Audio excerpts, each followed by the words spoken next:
మహాగణాధిపతే నమః. సదాశివసమారంభాం శంకరాచార్యమధ్యమాం అస్మదాచార్యపర్యంతాం వందే గురుపరంపరాం. శ్రీమాత్రే నమః. ఆదిత్యాయ చ సోమాయ మంగళాయ బుధాయ చ గురుశుక్ర శనిభ్యశ్చ రాహవే కేతవే నమః. ప్రేక్షకులకు అందరికీ కూడా శ్రీ క్రోధినామ సంవత్సర ఉగాది శుభాకాంక్షలు. మనం ఈ శ్రీ క్రోధినామ సంవత్సరంలో మనం ఈ ద్వాదశ రాసుల వారికి కూడా నవగ్రహ సంచారాలను అనుసరించి మనం ఈ శుభాశుభ ఫలితాలు చెప్పుకోవడం అనేది జరుగుతుంది. అయితే ఇక్కడ ఈ సంవత్సర ఫలితాలు తెలుసుకోబోయే ముందర అంటే వీళ్ళు ఈ ద్వాదశ రాసుల వాళ్ళు కూడా ఈ సంవత్సరం అంతా కూడా ఎటువంటి విషయాల్లో జాగ్రత్తగా ఉండాలి, ఎటువంటి విషయాలు చేపట్టాలి, వివాహ విషయాల్లో కానీ, గృహప్రవేశము, సంతానము, ఉద్యోగము, విద్య, వ్యాపారము, ఆరోగ్యము, ఇలా అన్ని రకాల విషయాల మీద కూడా మనకి ఒక అవగాహన అనేది తెచ్చుకుందుకు మనం ఈ ఉగాది సంవత్సర పంచాంగ శ్రవణం అనేది మనం చెప్పుకోవడం అనేది జరుగుతుంది. అయితే ఇక్కడ ఈ యొక్క మన ఈ ద్వాదశ రాశుల ఫలితాలు తెలుసుకునేటప్పుడు ఇక్కడ అన్ని గ్రహాల గురించి మనం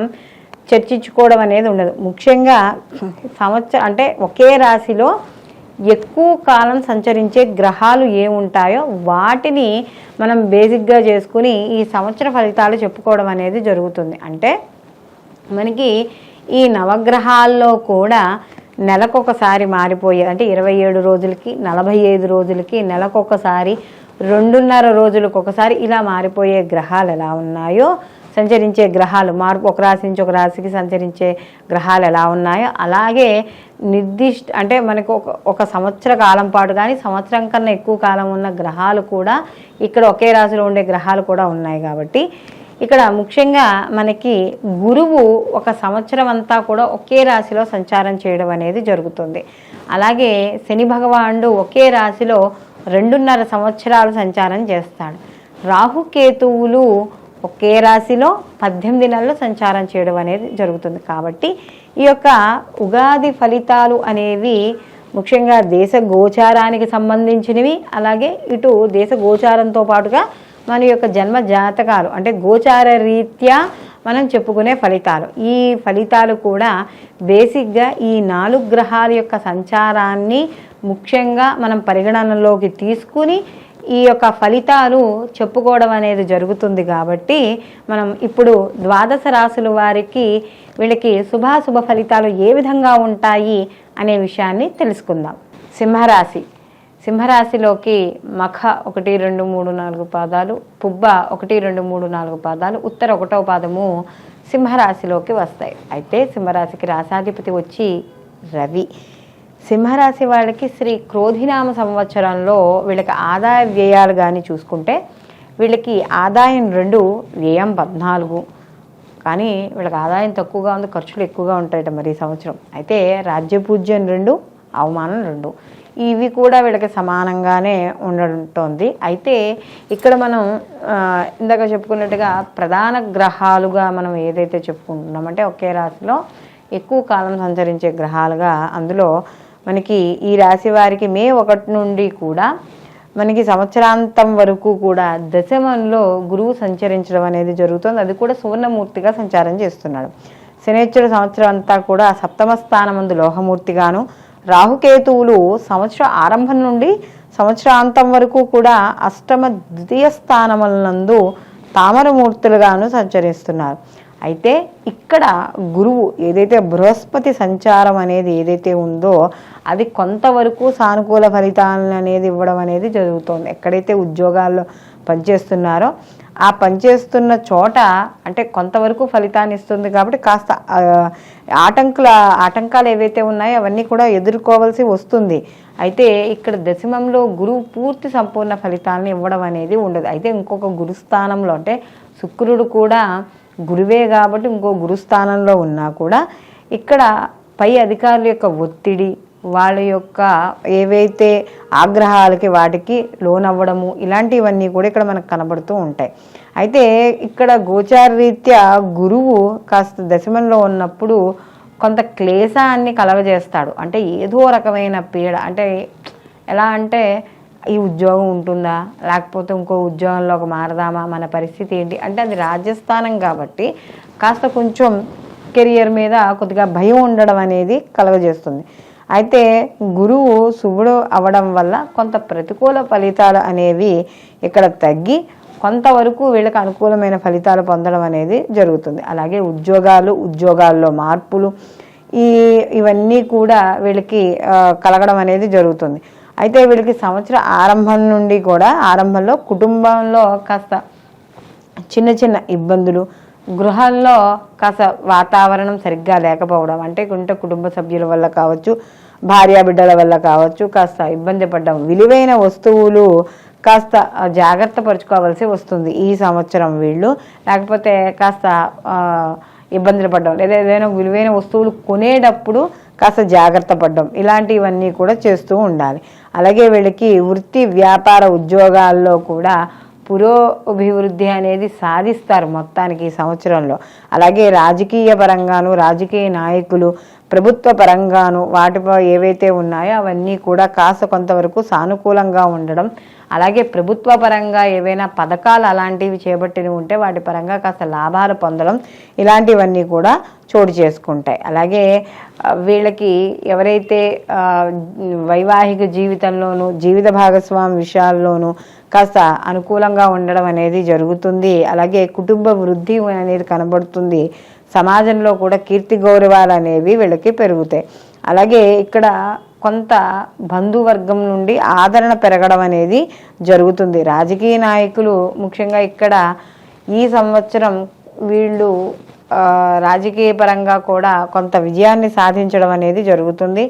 అలాగే వ్యాపారస్తులు ముఖ్యంగా ఈ ఎవరైతే ధాన్య వ్యాపారం చేస్తున్నారో ఈ ధాన్యానికి సంబంధించి మిల్లులు అంటే రైస్ మిల్లులు అవి చేసే వాళ్ళకి గతంలో ఉండే వాటికన్నా కూడా ఈ సంవత్సరం కాస్త వీళ్ళకి అనుకూలమైన సమయంగా మనం చెప్పవచ్చు.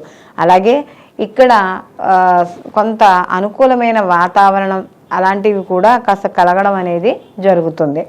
సింహరాశి వాళ్ళకి ఇక్కడ కళత్ర స్థానమైన కుంభరాశిలో శని సంచారం కూడా మిశ్రమ ఫలితాలను ఇవ్వడం అనేది జరుగుతుంది. ఎందుకంటే సహజంగా సప్తమ స్థానం అనేది మనకి కళత్ర స్థానంగాను, మనకి అలాగే కీర్తి గౌరవాలు, వ్యాపారము, భాగస్వామి వ్యాపారము, ఇవన్నీ కూడా మనము ఈ యొక్క సింహరాశిలో మనం చెప్పడం అనేది జరుగుతుంది. అలాంటి సింహరాశి దాంట్లో శని సంచారం వల్ల వైవాహిక జీవితంలో అప్పుడప్పుడు చిన్న చిన్న మనస్పర్ధలు వచ్చే అవకాశం అనేది కనబడుతోంది. అలాగే ఇక్కడ కొంత మనస్పర్ధలు వచ్చినా కూడా వీళ్ళకి ధనపరంగా భార్య ద్వారా కొంత ఆస్తులు కలిసి రావడము, అలాగే కొన్ని రకాలైన వ్యాధులు కూడా ప్రబలడం అనేది కూడా జరుగుతుంది. అలాగే వీళ్ళు శత్రువులు కాస్త కొంచెం ఏవైతే శత్రువులు ఉన్నారో ఆ శత్రువులు కాస్త తిరగబడ్డము ఇలాంటివి కూడా కనబడతాయి. అలాగే ఇతరులు కాస్త ఎప్పుడూ కూడా ఏదో ఒక తప్పు చేస్తున్నామనో ఏదో ఒక రకంగా సాధించడం అనేది కూడా ఇక్కడ కనబడుతూ ఉంటుంది. అలాగే ఈ భాగస్వామి వ్యాపారాల్లో కూడా చిన్న చిన్న వ్యతిరేక ప్రభావాలు కూడా కనబడుతూ ఉంటాయి. అలాగే మీరు చేసే వ్యాపారాలు, ప్రయత్నాలు, విస్తరణ ఏదైతే ఉందో వాటిల్లో కాస్త జాగ్రత్తగా చూసుకుంటూ ఉండడం అనేది మంచిది. అలాగే సంపాదనా పరంగా ఏదైతే మీరు పొదుపు చేసినవి ఉంటాయో ఆ సంపాదన ఖర్చు పెట్టేటప్పుడు మాత్రం తప్పనిసరిగా జాగ్రత్త అనేది వహించుకోవాలి, లేకపోతే ఇబ్బంది పడే సూచనలు అనేవి ఇక్కడ కనబడుతున్నాయి. అలాగే ఇక్కడ ఏవైతే మీరు ఆదాయం కోసం చేసే ప్రయత్నాలు ఉన్నాయో అవి కాస్త ఆలస్యాన్ని ఇవ్వడం అనేది జరుగుతుంది. అంటే తక్కువ ఫలితాలను, అంటే ఇక్కడ ఏమవుతుంది అంటే కాస్త వ్యాపార పరంగా కూడా కాస్త ఫలితాలు ఆలస్యంగా వచ్చినా కూడా కొంతవరకు నిలబడడం అనేది కూడా జరుగుతుంది. అలాగే ఇక్కడ కొన్ని పనులు చేసేటప్పుడు, అంటే ఏదైనా ఒక ముఖ్యమైన నిర్ణయాలు కానీ పనులు కానీ చేసేటప్పుడు అసలు వాటికి సంబంధించిన బేసిక్ ఐడియా బేసిక్గా ఉండే ఇన్ఫర్మేషన్ ఏదైతే ఉందో అది తెలుసుకోవాలి. అదొకటి.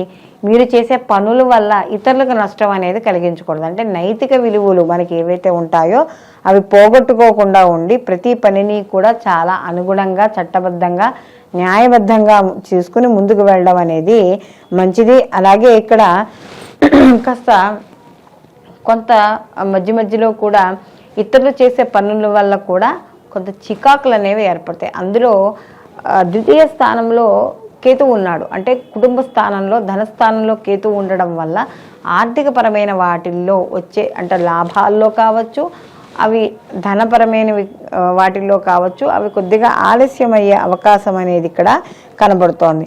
అయితే ఇక్కడ కాస్త చిన్న చిన్న ప్రతిబంధకాలు కూడా ఏర్పడతాయి, ఎందుకంటే ధనస్థానంలో కేతు వచ్చి అష్టమ స్థానంలో రాహు ఉండడం వల్ల. అయితే ఇక్కడ కొంత సంసారిక జీవితంలో కానీ లేదా ఇతర అంటే ఈ స్త్రీ పురుషులు ఇద్దరూ కూడా ఏవైనా ఇతర వేరే వాళ్ళతో ఏవైనా సంబంధాలు ఏవైనా ఉంటే వాటి విషయాల్లో కాస్త జాగ్రత్త తీసుకోవడం మంచిది. లేకపోతే అనవసరంగా కాస్త కొంత శారీరక ఇబ్బందులు వ్యాధులతోనూ ఇబ్బంది పడే అవకాశం అనేది ఇక్కడ కనబడుతోంది. కాబట్టి తద్వారా కాస్త మానసిక క్షోభ కూడా కలుగజేస్తుంది. కాబట్టి కాస్త నీచమైన అంటే ఈ యొక్క పర స్త్రీ కానీ లేకపోతే ఎవరైనా పురుషుడు కానీ వాళ్ళ మీద ఉండే కాస్త చెడు అభిప్రాయాలు కానీ ఏవైనా మనసు వెళుతూ ఉంటే వాటిని అదుపులో ఉంచుకోవడం ద్వారా కాస్త మానసిక ప్రశాంతత అనేది ఏర్పడుతుంది. అలాగే ఇక్కడ ఏదైనా ఏవైతే పనులు చెయ్యకూడదని చెప్తారో అలాంటి పనులకి దూరంగా ఉండడం, జాగ్రత్త వహించడం అనేది కూడా మంచిది. అలాగే ఈ సంవత్సరం ఈ సింహరాశి వాళ్ళకి కానీ ఆరోగ్య విషయాల్లో చూసుకుంటే కాస్త వీళ్ళకి బీపీ ఇలాంటి ఉన్నవాళ్ళు కాస్త జాగ్రత్త చూసుకుంటూ ఉండాలి. అయితే వీళ్ళకి మాత్రం కాస్త సంతాన వృద్ధి ఇలాంటివి ఉంటాయి. అలాగే మొత్తం మీద వ్యాపారపరంగా కూడా సామాన్యంగా అనేది కనబడుతోంది. వివాహం అయ్యే వాళ్ళకి మాత్రం వివాహం జరుగుతుంది, కానీ కాస్త ఆలస్యం అయ్యే అవకాశాలే కాస్త ఎక్కువగా ఈ సంవత్సరం కాస్త కనపడడం అనేది జరుగుతోంది. కాబట్టి వీళ్ళు ప్రతి నిత్యము అంటే ఇక్కడ వివాహానికి సంబంధించి ప్రతి నిత్యము కూడా ఈ శత్రుజయం కావచ్చు, లేకపోతే వ్యాపారపరంగా లాభాలు కావచ్చు, కుటుంబపరంగా వృద్ధి కావచ్చు, వేటికైనా సరే ప్రతిరోజు కూడా వీళ్ళు దుర్గా ఆరాధన అనేది చేసుకోవడం, అలాగే దక్షిణామూర్తి యొక్క ఏవైనా స్తోత్రాన్ని కానీ దాన్ని కానీ చదువుకోవడం, అలాగే లక్ష్మీ గణపతి ఆరాధన ఎక్కువగా చేసుకోవడం, లేదా గోవుకి 9 రకాల ధాన్యాలు ఉంటాయి కదా మనకి నవగ్రహాలకు సంబంధించిన ధాన్యాలు, ఆ ధాన్యాలన్నీ కొద్దిగా నానబెట్టి కుదిరితే కనీసం వారానికి 2-3 సార్లను, రోజు కుదరకపోయినా కనీసం వారానికి 2-3 సార్లు అయినా సరే గోవుకి ఈ ధాన్యాలను తినిపించడం. అలాగే మల్టీ కలర్స్లో ఉండే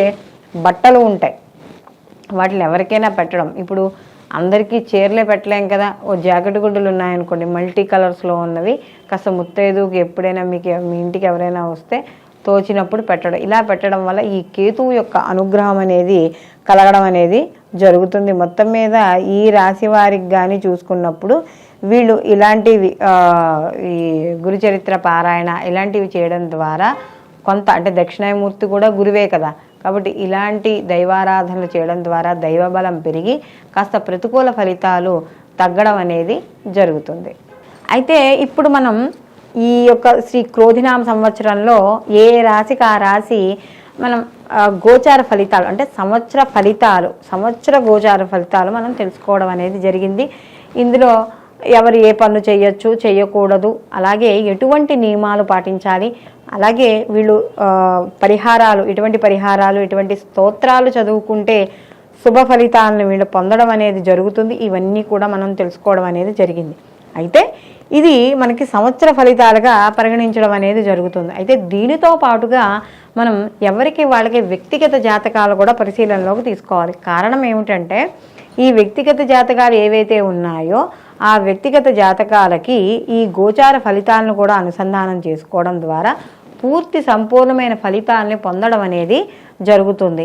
అంటే ఇక్కడ జన్మజాతక రీత్యా జరిగే మహర్దశలు, అంతర్దశలు, ప్రత్యంతర దశల ద్వారా వ్యక్తి యొక్క జాతకంలో వచ్చే మార్పులు ఆ యొక్క ఫలితాలని ఈ యొక్క గోచార ఫలితాలకి ఈ గోచారంలో ఉండే గ్రహాల యొక్క స్థితిగతులుగా అనుసంధానం చేసుకుంటూ అప్పుడు పనులు ముందుకు చేయడం ద్వారా మీరు చేపట్టే పనుల్లో తప్పనిసరిగా విజయం సాధించడం అనేది జరుగుతుంది. సర్వేజన సుఖినో భవంతు, లోకా సంస్థ సుఖినో భవంతు.